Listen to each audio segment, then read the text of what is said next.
So, Carla, I want you to give us briefly your story, because it's a remarkable story. You started a big company, went on your own, the downturn came, you sort of lost it all, and then you came back. Tell us that story. Absolutely. I did 18 years in corporate America and just didn't find the right space for me.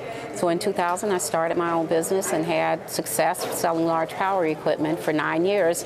And then 2009, the economic downturn, and I did lose everything. Spent 2 or 3 years trying to do what I call getting back up to zero. Changed industry, and we're in energy efficiency services now. So it's been a great run, and I feel really blessed to have some modicum of success. So what do you do exactly in energy services? You advise companies how to be more efficient? Actually, we're in the residential space. Mm-hmm. So we help families to save money on their energy bills. We go into homes and help families know that lighting, air sealing, and insulation are the best investments to decrease your energy bills.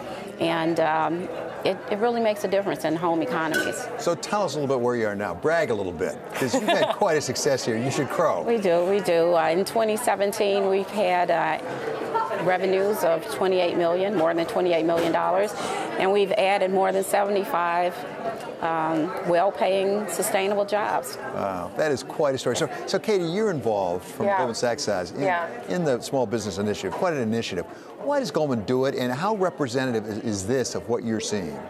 Well, Carla's superlative on all metrics, but we do have a lot of success across the program, and I think it's very difficult to listen to Carla or meet any of our graduates and not feel incredibly optimistic about the U.S. economy and small businesses, which are really the backbone, which answers the question, why do we do this? 8 years ago, we set out to bring business education, capital, and business services to 10,000 businesses. We've reached 6,700, which is terrific.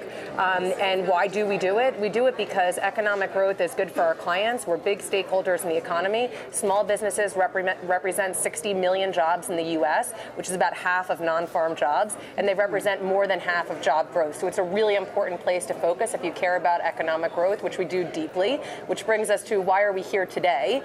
Part of it's certainly to celebrate our success and to celebrate success of Carla and others, but the other part is that there are challenges ahead, and Carla and I have talked a little bit about this, but three main ones that get brought up by our entrepreneurs are hiring the right people, number one.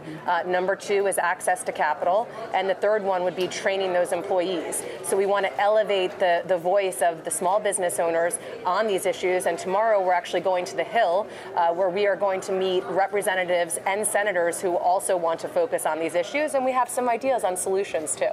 So, Carla, pick up on those points from your point of view. I mean, because you really have created a business, you run a business.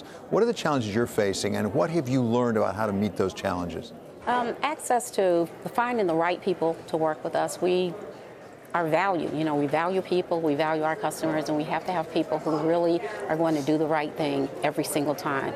Access to capital is always an issue because you need different types of capital at different stages of your business. Early on, I could use, a couple of $100,000, and it made a big difference. Now, I need a lot more money, a lot more resources to back up just my ability to even borrow money. So where do you turn for that kind of capital? I mean, is it the banks? I mean, where does one turn? Typically, small businesses can't turn to banks. So we go to CDFIs and alternative lenders, and a lot of times it's more expensive. And the terms are more restrictive for the level of risk that these entities take on. Goldman Sachs actually supports CDFIs in the city of Detroit through this program, and that's how I was able to borrow some of the money that really made a difference for my company. So finally, Katie, give us a sense of how big this is. How many small businesses are you working with? So we've reached 6,700 entrepreneurs, and on the capital component, we worked with these CDFIs, and we've extended about $180 million of capital.